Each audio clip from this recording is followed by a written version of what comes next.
इस वीडियो में पढ़ेंगे हम कक्षा 6 विज्ञान अध्याय 10 गति एवं दूरियों का मापन। परिचय। गति एक शरीर आराम की स्थिति में है जब यह समय के संबंध में अपनी स्थिति में परिवर्तन नहीं करता है। एक शरीर गति में कहा जाता है जब यह समय के संबंध में अपनी स्थिति बदलता है। इसको इस तरह से समझाएंगे हम कि एक शरीर है और वो रेस्ट की पोजीशन में है। मान लीजिए कि आप हैं, आप खड़े हुए हैं, तो आप कैसी पोजीशन में होंगे? रेस्ट की पोजीशन में होंगे। लेकिन जब आप एक जगह से दूसरी जगह पर चलते हुए जाते हैं तो इसका मतलब क्या है? एक जगह आपकी पोजीशन है वो चेंज हो जाती है, बदल जाती है। तो आप यहाँ से दूसरी जगह पर पहुँच गए या ए पॉइंट से आप बी पॉइंट पे पहुँच गए, इसका मतलब आपकी स्थिति में परिवर्तन हो गया। तो यही गति कहलाई जाती है। परिवहन के साधन। प्राचीन काल में मनुष्यों ने एक स्थान से दूसरे स्थान पर जाने के लिए परिवहन के विभिन्न साधन तैयार किए। उन्होंने ऐसी नौकाओं को डिज़ाइन किया जो जल निकाय में यात्रा करने के लिए पानी में रहने वाले जानवरों के आकार के समान थे। अब पहले उन्होंने क्या किया कि पहले प्राचीन काल के जो मनुष्य थे उन्होंने एक स्थान से दूसरे स्थान में जाने के लिए क्या किया, अलग अलग तरह के साधन जोड़े। तो उन्होंने सबसे पहले नौकाओं को डिज़ाइन किया। तो नौकाओं में क्या था कि पहले उन्होंने लकड़ी का नॉर्मल लकड़ी जो होती थी उसको काट कर उसका जो खाली खोखला वाला पोर्शन होता था उसको उसमें बैठकर वो यात्रा किया करते थे। अब उसके बाद उन्होंने पहिए का आविष्कार किया जिसके कारण गाड़ियाँ, परिवहन के अन्य पशु चालित साधन जैसे आविष्कार हुए। अब जैसे जब 19वीं शताब्दी के ये में उन्होंने इंजन का आविष्कार किया, जिसके बाद ऑटोमोबाइल्स और मोटर कार चालित जितने भी वाहन थे उनका शुरू हुआ चलना। तो पहिए के आविष्कार से क्या हुआ? पहले गाड़ियाँ चली, फिर पहले बैलगाड़ी बनी, बैलगाड़ी से फिर साइकिल, मोटर कार, और इस तरह से बढ़ती बढ़ती अगर आप देखेंगे तो इस तरह से वो बढ़ती चली गई और नए नए आविष्कार होते चले गए। गति एवं दूरियों का मापन। गति तो आप समझ गए कि जब कोई एक वस्तु और दूसरी वस्तु से एक स्थान से दूसरे स्थान पर चलती है तो उसको गति कहा जाता है। लेकिन अगर मान लो हमने कहा कि ये वो इतने दूरी चला तो उसको मापेंगे कैसे? तो उस समय बदलते समय के साथ क्या हुआ, जैसे जैसे टाइम बदला परिवहन भी विभिन्न संसाधनों यानी जानवरों में पहियों के आविष्कार के माध्यम से चला गया। और जब हम तेज कार, बुलेट ट्रेन आदि का निरीक्षण करते हैं तो परिवहन का विकास स्पष्ट हो जाता है। तो जैसे जैसे टाइम बदलता चला गया तो पहले तो क्या करता था आदमी, परिवहन में नाव से जाता था, जानवरों से जाता था। फिर उसके बाद धीरे धीरे जब पहिए का आविष्कार हुआ तो उसके बाद वो उसके जो साधन थे और तेज़ी से बढ़ने लगे, जैसे कार, मोटर वगैरह वगैरह। तो आज भी जो है नए साधनों पर शोध चल रहा है, नए नए साधनों की खोज हो रही है। अब दूरी हम कैसे नापेंगे? अब ये दूरी आ गई कि हम चल भी दिए कि इतनी दूरी चले, ये चले, वो चले, तो ये दूरी नापेंगे कैसे कि कितनी दूरी हो गई, ए से बी पॉइंट पहुंचने में कितनी दूरी लगी। कितनी दूर एक वस्तु, यात्रा दूरी का गठन इन दिनों पेश किए गए जीपीएस सिस्टम से एक जगह से दूसरी जगह की दूरी को सही तरीके से मापता है। अब लंबाई या चौड़ाई मापने के मनमाने तरीके, पहले टाइम में क्या होता था कि अंदाजे से ही अपनी अपनी इच्छा से सब ने अपने अपने माप बनाए हुए थे। कोई किसी चीज़ से नाप लेता था और कोई किसी चीज़ से नाप लेता था। अब एक स्ट्रिंगदार है, कोई धागे से अपना नाप ले रहा है कि हमने धागा ले लिया है और उसके हिसाब से नाप लिया कि ये इतना हो गया। और कोई क्या कर रहा था, हाथ के माप से द्वारा ले रहा था कि हाथ का मापा कि ये 1 हाथ हो गया, ये 2 हाथ हो गया। ये प्राचीन काल के उपयोग थे कि जो प्राचीन टाइम में इंच टेप तो होता नहीं था, ना स्केल होता था, तो लोग हाथ से या धागे से द्वारा या अपने अपने ही मनमाने ढंग से कि कोई सी भी विधि अपना लेते थे। लेकिन क्या था कि ये विधियाँ इतनी विश्वसनीय नहीं थी और इसलिए माप की कुछ मानक इकाइयाँ शुरू हो गई। तो ये इतना बिल्कुल सही माप तो दे नहीं पाती थी, तो कुछ इकाइयाँ अलग अलग आने शुरू हुई, खोज हुई उनकी। तो माप की कुछ मानक इकाइयाँ थी, तो जिसमें कि ये जैसे यूनिट्स ऑफ लीनियर मेजरमेंट कि लाइन में अगर कोई चीज़ माप रहे हैं तो मैट्रिक सिस्टम में कैसी थी कि 1 सेंटीमीटर कितने बराबर होता है, 10 मिलीमीटर, 1 डेसीमीटर 10 सेंटीमीटर और 1 metre 10 decimetre, 1 decimetre 10 metre, 1 hectometre 100 metre, 1 kilometre 1000 metre. और इसी तरह से कुछ और यूनिट्स थी यूएस स्टैंडर्ड सिस्टम के हिसाब से। 1 फुट यानी कि 1 फीट जो होता था वो कितने इंच का होता है, ये 12 इंच का होता है। और हम कहें कि 1 यार्ड तो वो 3 फीट का होता है। और 1 मील 1760 यार्ड का होता है और 1 मील 5280 फीट का होता है। माप की मानक इकाइयाँ। अब पहले समय में क्या था कि क्यूबिट को में एक मानक इकाई के रूप में स्वीकार किया गया। एक क्यूबिट का मतलब है उंगलियां और कोहनियों के बीच की लंबाई। प्रत्येक व्यक्ति के शरीर के अंगों की लंबाई में अंतर के कारण ये मनमाने सिस्टम अप्रचलित हो गई। अब क्या था कि में क्यूबिट तो आ गया, क्यूबिट में क्या था कि जो आपका उंगलियां हैं तो उंगलियों की लंबाई से लेकर आपके जो कोहनी वाला है यहाँ तक की जो लंबाई होती थी उसको क्यूबिट कहते हैं। तो वो नापते थे। अब प्रत्येक व्यक्ति के शरीर के अंगों की लंबाई में अंतर होता है, तो क्या किसी का कम होगा लंबा, किसी का छोटा होगा। तो इस अंतर के कारण ये मनमाने सिस्टम अप्रचलित हो गए, ये इसको माना नहीं गया। पहले इस्तेमाल की गई अन्य इकाइयों जैसे पैर फैलाया हुआ और हाथ और टोडी मुट्ठी आदि थी। तो पहले मुट्ठी के हिसाब से कि भाई कर लिया कि 1 मुट्ठी अनाज दे दो, 2 मुट्ठी अनाज दे दो, है ना। और या फिर कि पैर फैलाकर कदम चलकर कि 1 कदम 2 कदम इस तरह से करते थे इस्तेमाल इकाइयों को। आजकल अंतर्राष्ट्रीय इकाइयों की प्रणाली या एसआई इकाइयों को माप की मानक इकाइयों के रूप में पूरी दुनिया में स्वीकार कर लिया गया है।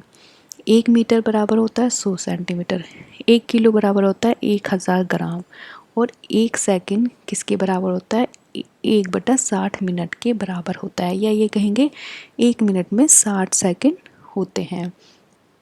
MKS सिस्टम यानी कि मीटर किलोग्राम सेकंड सिस्टम को SI सिस्टम कहा जाता है। अब मीटर स्केल का उपयोग करने का सही तरीका क्या है कि हम इसमें देखिए 4 चीज़ें दिखाई गई हैं, तो इसमें से क्या करना चाहिए। तो पहला तो ये है कि अगर जब हम किसी वस्तु की लंबाई नाप रहे हैं स्केल से, तो सबसे ज़ीरो वाला पॉइंट यहाँ पर ये स्टार्ट हो रहा है, तो बिल्कुल किनारे से ये नापना चाहिए और फिर यहाँ तक जहाँ तक आ रहा है वहाँ पर इसको निशान लगा लेंगे तो आपकी एक्यूरेट लंबाई आ जाएगी, बिल्कुल सही लंबाई आ जाएगी। अगर हम मान लो हम बीच में से लेते हैं कि थोड़ा सा आगे निकाल दिया, थोड़ा सा इधर से निकाल लिया, तो बिल्कुल सही तो नहीं मापना पड़ेगा आपको, इसमें घटा करना पड़ेगा कि 1 इंच एक्स्ट्रा है तो 1 इंच घटा दीजिए इस तरह करके, तो ये सही नहीं है। फिर दूसरा ये आप देखेंगे तो ये भी बिल्कुल सही है क्योंकि क्या इसमें बिल्कुल किनारे से लिया गया है, तो ये माप करने का तरीका और बिल्कुल सीधा है। स्केल देखेंगे आप तो ये भी तरीका सही है। यहाँ पर क्या किया, स्केल एक यहाँ पर रख लिया और थोड़ा सा तिरछा करके इन्होंने यहाँ पर रख लिया, तो इससे क्या हो गया, त्रुटि आ जाएगी। तो ये तरीका भी गलत है। स्केल बिल्कुल सीधा होना चाहिए और बिल्कुल किनारे से 0 पॉइंट से आना चाहिए। मीटर स्केल का उपयोग करने का तरीका क्या है? अब हमने ये तो बता दिया कि भाई सीधा रखना चाहिए, लेकिन इसको देखने का भी तरीका होता है। मापन करने के लिए वस्तु के संपर्क में पैमाना रखें। अब जैसे भी हम किसी भी चीज़ को नाप रहे हैं तो बिल्कुल उसके बिल्कुल किनारे से मिलती हुई होनी चाहिए स्केल के, और पैमाने के ज़ीरो के निशान से मापना चाहिए। जैसा कि हमने इस पिक्चर में बताया था कि बिल्कुल ये दिया हुआ है कि ज़ीरो पैमाने से मापना चाहिए। और तीसरा क्या था? गलत माप लेने से बचने के लिए आँखों की स्थिति इसमें सबसे महत्वपूर्ण है कि आँखों की स्थिति बिल्कुल सही पोजीशन में होनी चाहिए। इसमें देखेंगे आप स्केल में दिया हुआ है कि अगर मान लो कोई स्केल है और हम देख रहे हैं, अगर उसको बिल्कुल सीधा देखेंगे तो हमें बिल्कुल जो सही है वही माप दिखेगा आपको। अगर मान लो हम इधर से देखें या दाएं या बाएं दोनों में से किसी भी साइड से देखें तो थोड़ी बहुत त्रुटि आ जाएगी। अब घुमावदार लाइन की माप, अगर ये तो सीधी के हो गए थे कि स्केल से नाप हमने सीधा कर लिया, लेकिन अगर कोई हमारे पास घुमावदार वस्तु है तो स्केल तो हमारे पास सीधा है, तो वो कैसे नापेंगे? उसके लिए इन्होंने दिया हुआ है कि कोई घुमावदार लाइन है तो उसको हम धागे से नाप सकते हैं कि यहाँ से कि हम कि ये इस तरह से दिखा रहा कि उसकी ऊपर रख के धागा नाप लेंगे कितना है, निशान लगा लेंगे और फिर धागे को स्केल से नाप लेंगे। देख लेते हैं इसको भी। घुमावदार लाइन के साथ माप कि कैसे मापते हैं घुमावदार लाइन में। क्या मीटर स्केल के साथ घुमावदार रेखा को मापना संभव है? नहीं, अब बिल्कुल भी नहीं नाप सकते। ये घूमता हुआ है और ये सीधा है तो कैसे नापेंगे? लंबाई तो इसकी देखें तो ज़्यादा दिख रही है, लेकिन स्केल तो सिर्फ कम नाप पाएगा। तो इसके लिए क्या करेंगे हम? इसलिए घुमावदार रेखा का मापन के लिए निम्नलिखित चरणों को ध्यान में रखा जा सकता है। सबसे पहले क्या करेंगे? हम एक धागे लेंगे और फिर क्या करेंगे? उसके एक छोर पर हमने गीठा बांध दी, ठीक है। अब इस और अंत में क्या करेंगे? घुमावदार रेखा के एक छोटे से हिस्से को मापें जो हद तक सीधी है। और पहले क्या करेंगे? यहाँ पर से स्टार्ट ये लाइन ली और हमने धागे को रखते हुए, अब ये धागा है हमारा, यहाँ पर हमने निशान लगाया और इसके ऊपर इस रखा और यहाँ तक रख लिया, अंगूठा यहाँ पर रख दिया, फिर थोड़ा सा फिर आगे बढ़े, फिर इसको जहाँ तक सीधी लाइन है फिर वहाँ तक रखा, फिर यहाँ पर अंगूठा रखा, फिर यहाँ पर रखा, फिर इस पर यहाँ पर अंगूठा रखेंगे, फिर इसको आगे बढ़ा देंगे। इस तरह से करते करते हम पूरा नाप लेंगे। फिर क्या करेंगे? अब यह धागा इसको उसके लाइन पर से उठा लेंगे। अब फिर से अंगूठे के चिन्हित स्थान से शुरू करें और रेखा के एक और छोटे हिस्से को माप लें। इस प्रक्रिया को तब तक दोहराना है जब तक कि आप लाइन के अंत तक ना पहुंच जाएं। अब हम लाइन के अंत तक पहुंच गए हैं। अंत तक पहुंचने पर धागे में एक गांठ बांध लें या निशान लगा लें। या तो यहाँ पर गांठ बांध लेंगे या हम पेन से या किसी भी कलर से निशान लगा लेंगे कि ये इतनी हमने लंबाई नाप ली। अब एक मीटर स्केल का उपयोग करके दो गांठ को मापें। अब देखेंगे, अब हमने पूरा धागा सीधा खोल लिया, इस पे से उठाकर और फिर स्केल से नापा कि कितना लंबाई है धागे की। अब है गति। गति के प्रकार। अब गति के प्रकार देखते हैं। अब गति अलग अलग प्रकार की होती है। तो सबसे पहला जो हो गया इसमें है रेखिक गति। जब कोई वस्तु सीधी रेखा में चलती है तो इसे रेक्टिलाइनर गति या रेखिक गति कहा जाता है। उदाहरण के लिए रेलवे ट्रैक के किनारे चलने वाली ट्रेन, कोई ट्रैक है रेलवे का, उस पर कोई ट्रेन चल रही है तो वो सीधी लाइन में चल रही है, तो इसका मतलब कि जैसे कि आप वीडियो में देख रहे हैं सीधी लाइन में चल रही है, तो ये कैसी हो गई? रेखीय गति हो गई। अब दूसरा है वृत्तीय गति। अब वृत्तीय गति क्या होती है? क्या आपने घड़ी के हाथ देखे हैं?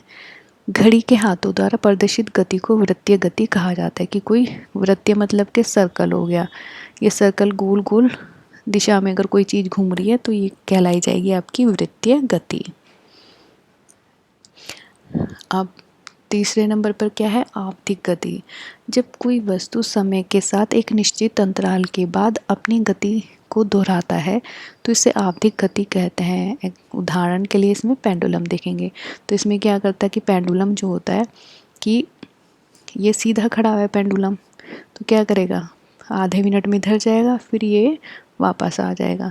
जितना टाइम इधर जाने में लगेगा उतना ही टाइम उधर लगेगा। तो क्या है, समांतराल समान है, तो इधर आता है फिर इधर आता है निश्चित समय में, तो ये पेंडुलम गति कही जाती है। फोर्थ है इसमें 4 नंबर पर देखेंगे आप घूर्णन गति। अब घूर्णन गति क्या होती है, पृथ्वी के घूर्णन की कल्पना करके आप इस गति को आसानी से समझा जा सकता है। जब पृथ्वी अपनी धुरी पर घूमती है तो इसको गति को घूर्णन गति कहा जाता है। तो अब जैसे कोई अपनी ही दिशा में अपने ही पॉइंट के ऊपर घूम रहा है गोल गोल, तो वो क्या कहलाया जाएगा, घूर्णन गति कही जाएगी। अब ये जैसे ये फेरी व्हील है ये, तो ये भी क्या अपने इस सेंटर में है ये और इसके चारों तरफ घूम रहा है ये, तो ये भी घूर्णन गति कही जाएगी। और ये स्पिनिंग टॉप है, लट्टू जिसे आप कहते हैं, तो ये भी अपनी धुरी पर घूमता है, तो ये भी घूर्णन गति। हेलीकॉप्टर का जो पंख हैं वो भी घूर्णन गति करते हैं। अब समय क्या होता है,